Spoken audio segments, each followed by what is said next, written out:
I see you mobbing over her. Let's go. Let's mob. Let's crawl. Let's crawl. Let's crawl. Hey, yo, we mobbing. Come on, girl. Let's crawl. Hey, yo, let's crawl. Boom. Hey, yo, let's crawl. Boom. Hey, let's crawl.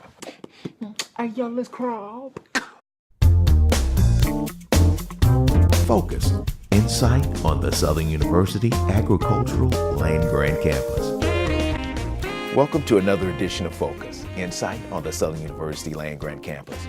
On today's show, we'll speak with Dr. Fatima Malakian, Professor of Food Science and Nutrition, about one of her latest projects. Also, the Land-Grant Campus had a ribbon-cutting ceremony for its new mobile unit.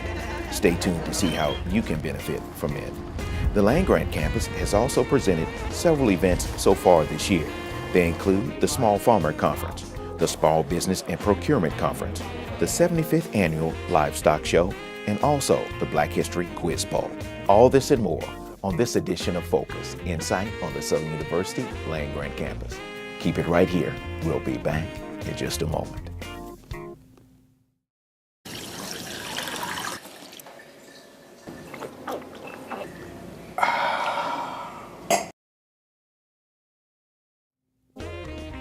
Welcome back.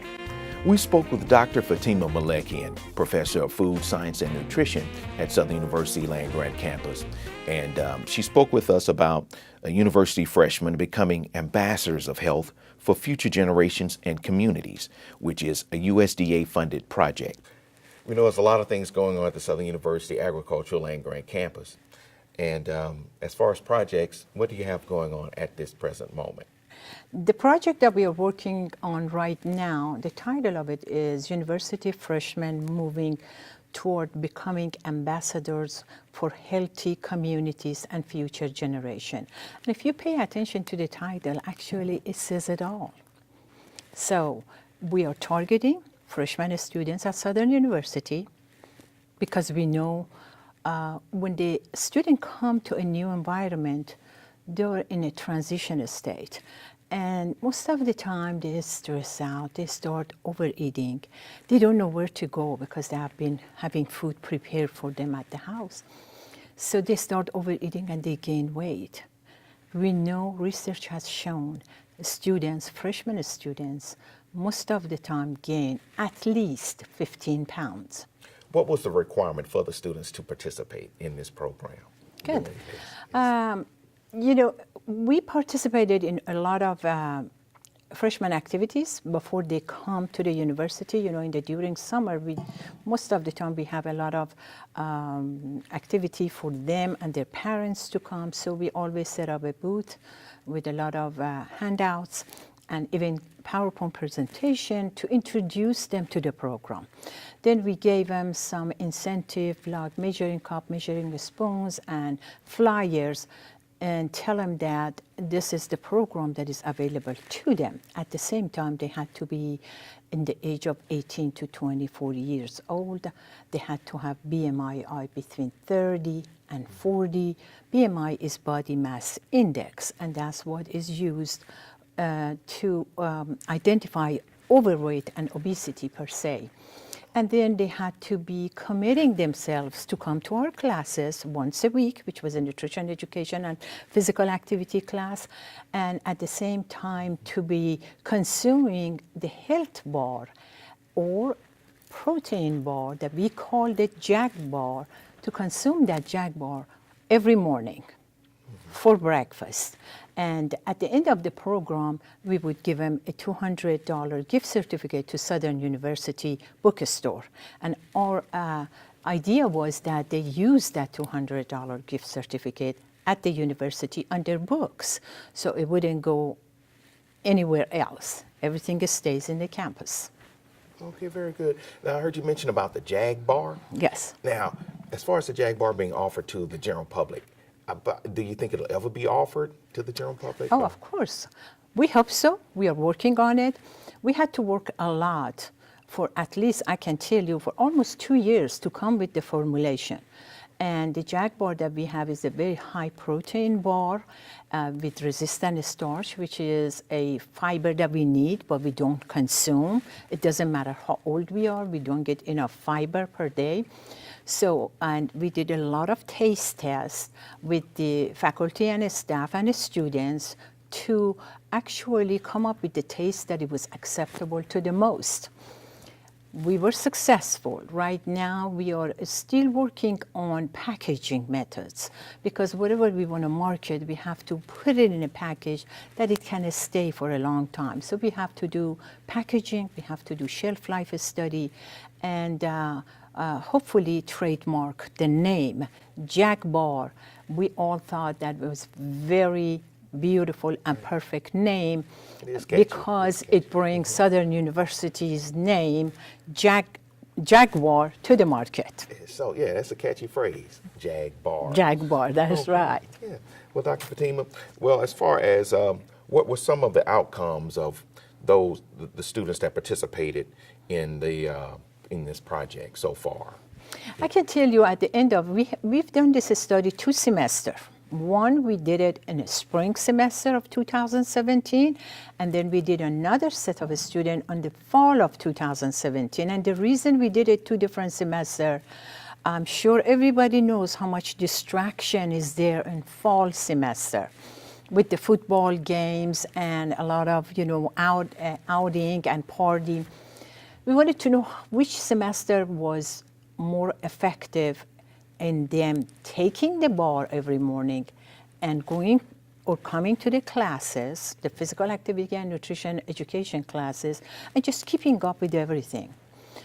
We noticed that the people who really followed what we told them, they lost weight. A couple of students, I can't say one, a couple of students actually lost up to 20 pounds in 6 weeks. Oh, that's amazing.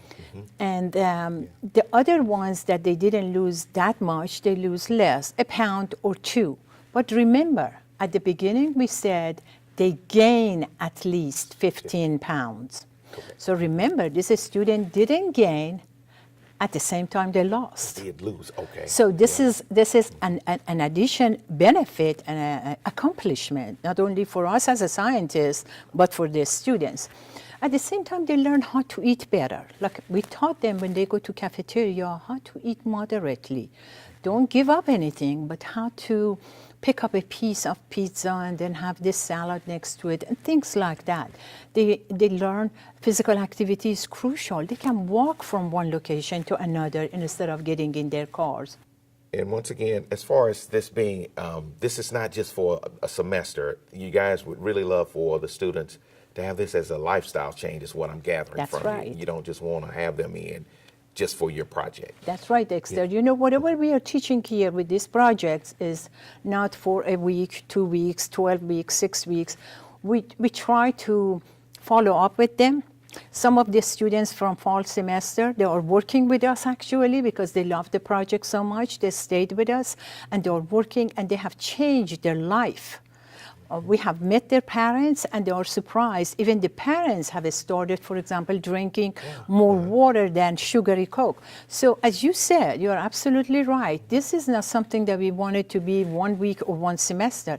We want it to be a lifetime change because their children, the future generation, if we don't watch it, they're going to have heart attack at the age of 40 because of the issues that we have with childhood obesity. So hopefully we are moving toward that with the students' help, especially the freshmen.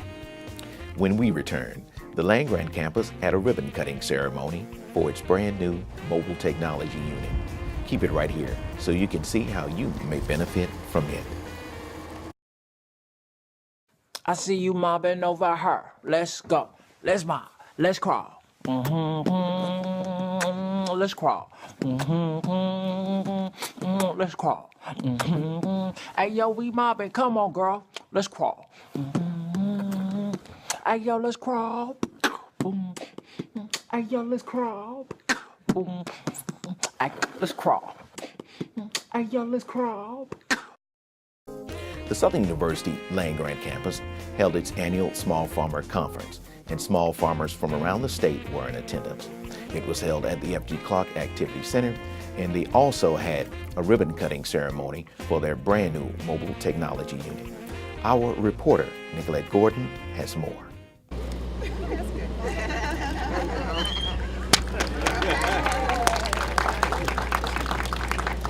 For me, it's a dream come true.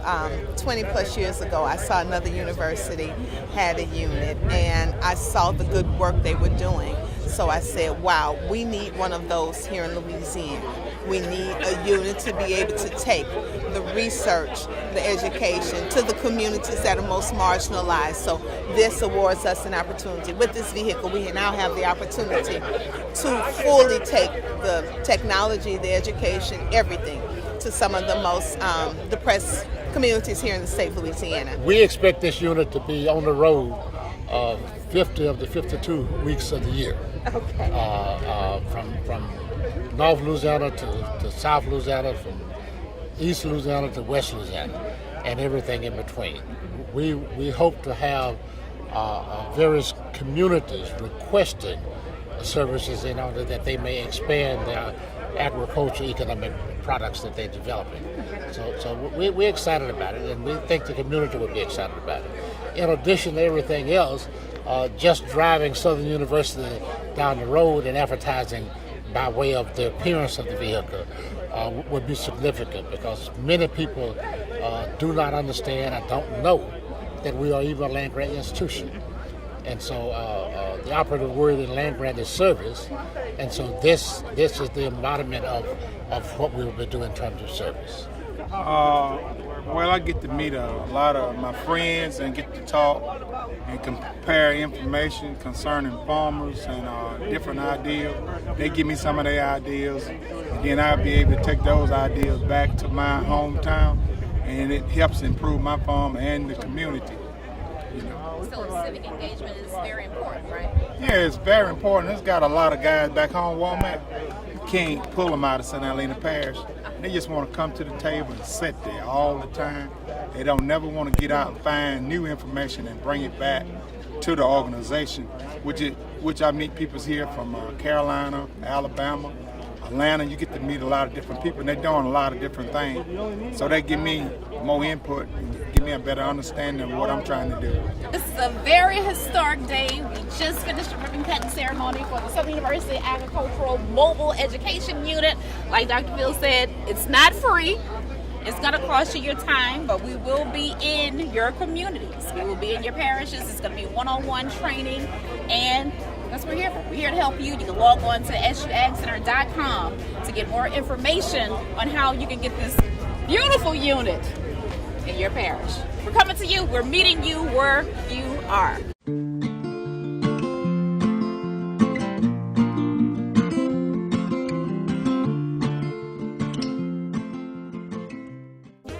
Welcome back. We spoke with Dr. Abdullahi.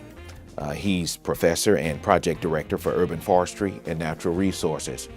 He spoke with us about major urban forestry issues that are facing our nation.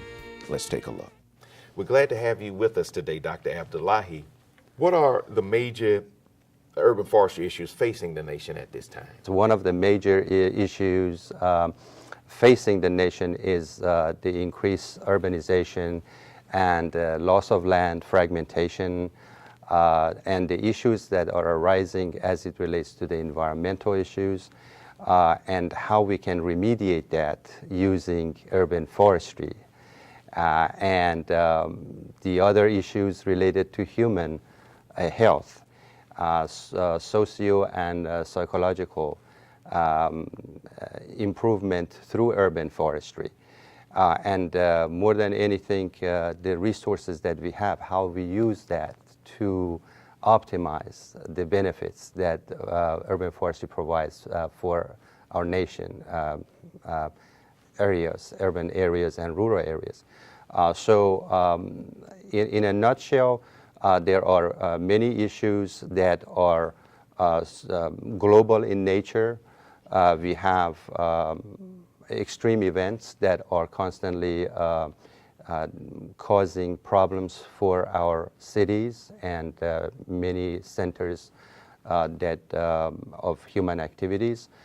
So urban forestry could play a great role to provide ecological services, improve ecology of the system that we live in, and at the same time improve the quality of life so people can work and play, and also how to integrate all of that into a system where we could increase the opportunities rather than losing a lot of benefits from our Mother Nature.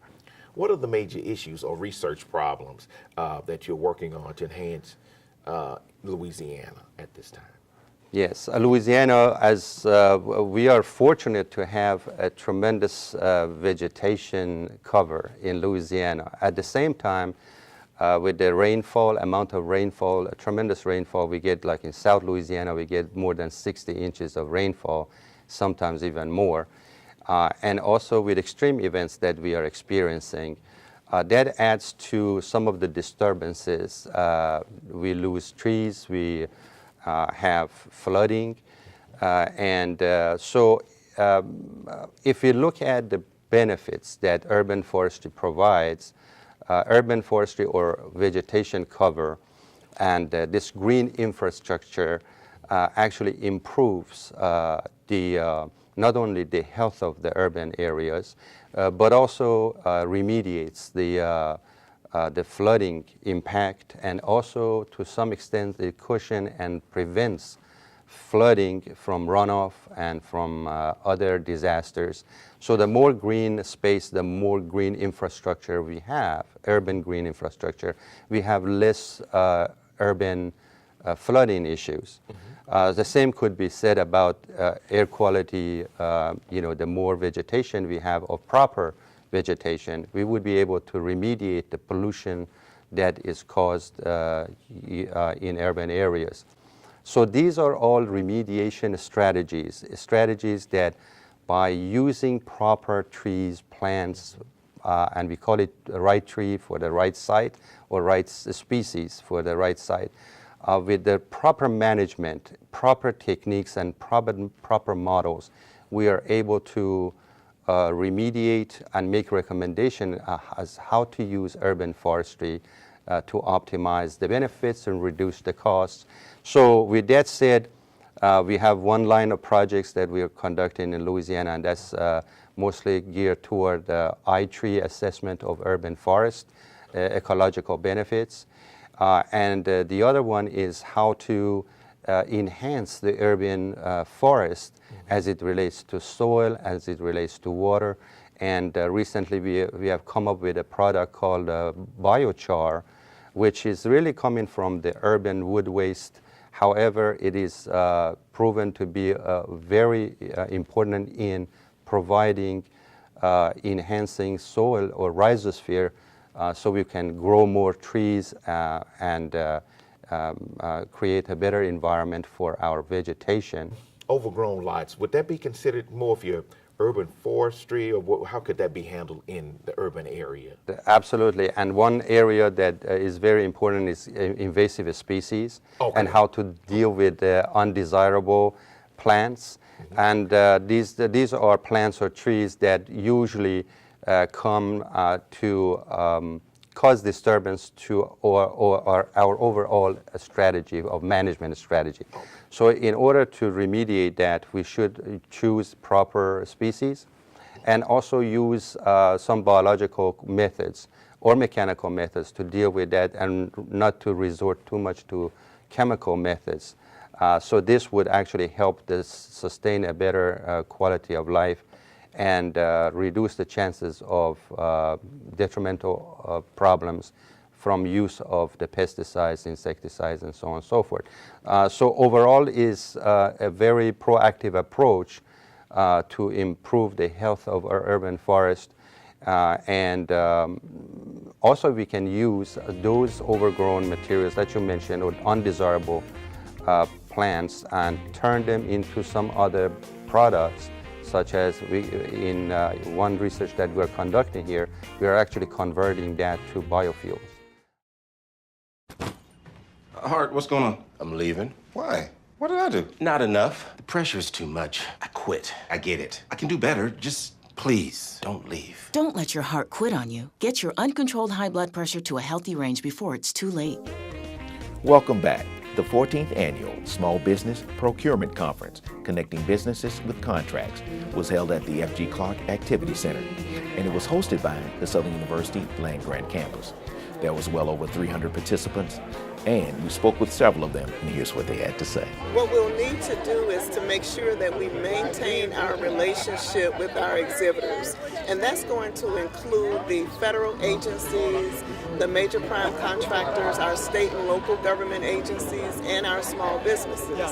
We also have to make sure that we're responsive to the needs of the small businesses and that we listen to them as they share with us what it is that we can do or they think that we can do to make the conference better. We need to keep it interesting.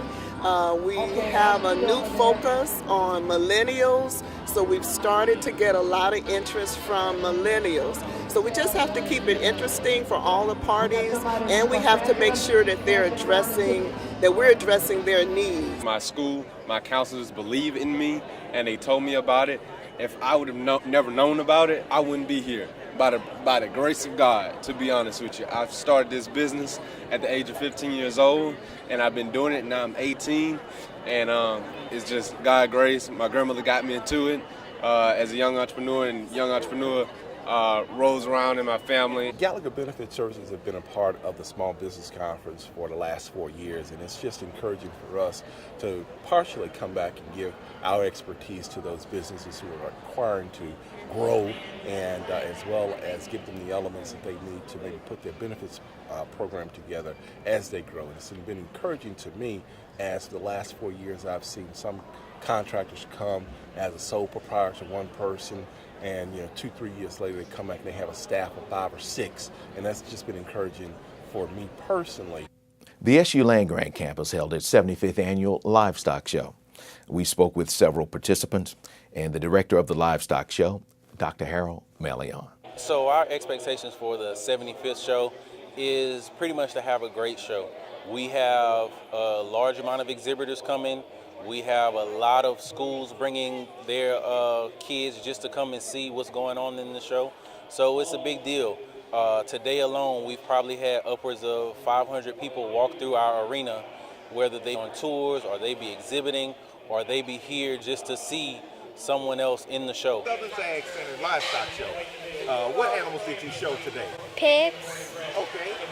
Tell us a little bit about why you came out, why you enjoyed doing this. Because I want to show people how my pigs can do. My sister started showing when she was at a young age, and she was scared of the cow.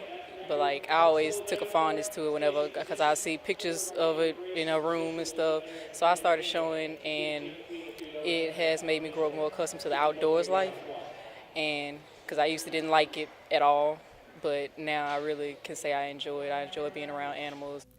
One of the mentors of the Southern University Livestock Show has been bringing kids to show their animals for over 50 years.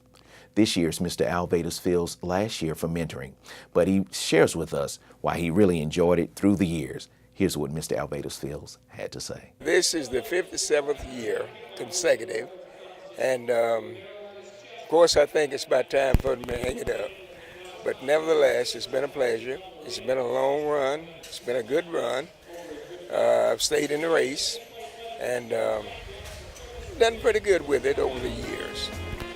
Now, as time has taken its course, I feel like it's about time that I kind of slow up some, and I think that this is probably my last show.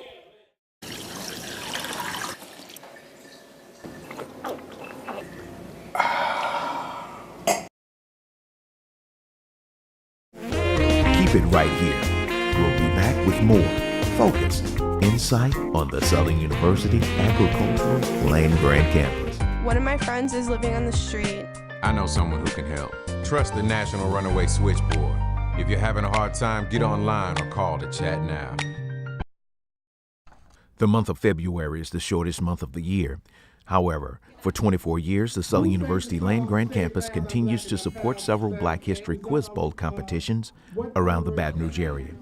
These quiz bowls are coordinated and moderated by Dr. Bendelli, Professor Emeritus of the Southern University land-grant campus.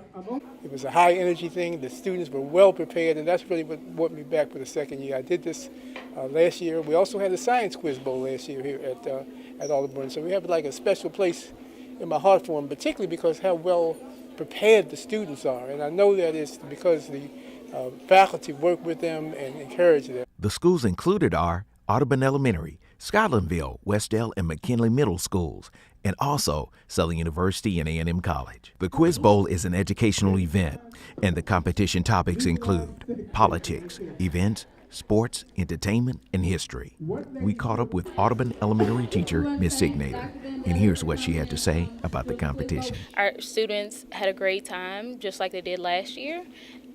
We hope that next year he would come for our third annual Quiz Bowl. It gave our students the opportunity to learn things that they didn't know about Black history.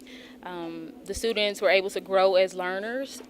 It gave them a great opportunity. They had fun, just like they did last year. Dr. Bendelli also added an impromptu competition where several teachers were asked to compete in one round against the students at Audubon Elementary.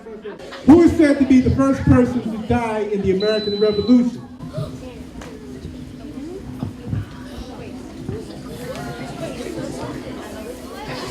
Time is up. Can you take it? Crispus Attucks. Crispus Attucks is correct.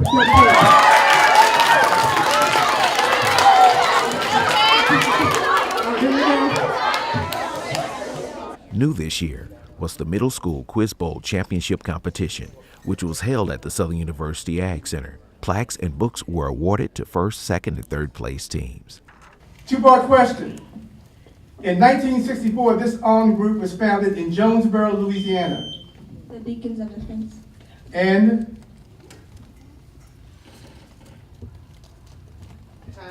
And the second part is, what was the purpose of that organization? So that the people out working could be like defended and people could vote and that type of stuff. Okay, that is correct. Defending civil rights workers. I learned more about the strength of my people, like how we started off as the fathers of medicine, and we got to slaves, then we got to the President of the United States. Oh, I was just overwhelmed. I was inspired. I was encouraged to see so many of our young folks taking a program like this so seriously that they were just so well prepared. And there weren't a lot of misses, there weren't a lot of bumps. So it was just, I was just sorry that all of them couldn't get first place medals because they were all worthy. Next year will be the 25th silver anniversary for the Black History Quiz Bowl. Stay tuned for dates and times for a Quiz Bowl near you. Reporting for the Southern University land-grant campus, I'm Dexter Newman. The Southern University Agricultural Land-Grant Campus held a reception welcoming WAFB Channel 9's new General Manager, Rana Carenti, to Baton Rouge. Thank you so much for having me today. This has been great. What a reception. You guys have been so welcoming, and it's an honor to only be at WAFB for a few weeks and then to be welcomed to such a wonderful event. And then also to build the relationships. That's really what I'm looking for as I get here into the community and find out what the needs are. So I want to get locked in. I want to get plugged in to the community and just do good wherever it needs it and wherever I can best serve. Well, we've come to the end of another edition of Focus, Insight on the Southern University land-grant campus. If you've liked what you've seen here today, you can go to our website at suagcenter.com. And also, while you're there, check out all of our social media platforms. Once again, I'm your host, Dexter Newman, and from all of us here at the Southern University land-grant campus, thanks for watching. Thanks for watching Focus, Insight on the Southern University Agricultural Land-Grant Campus.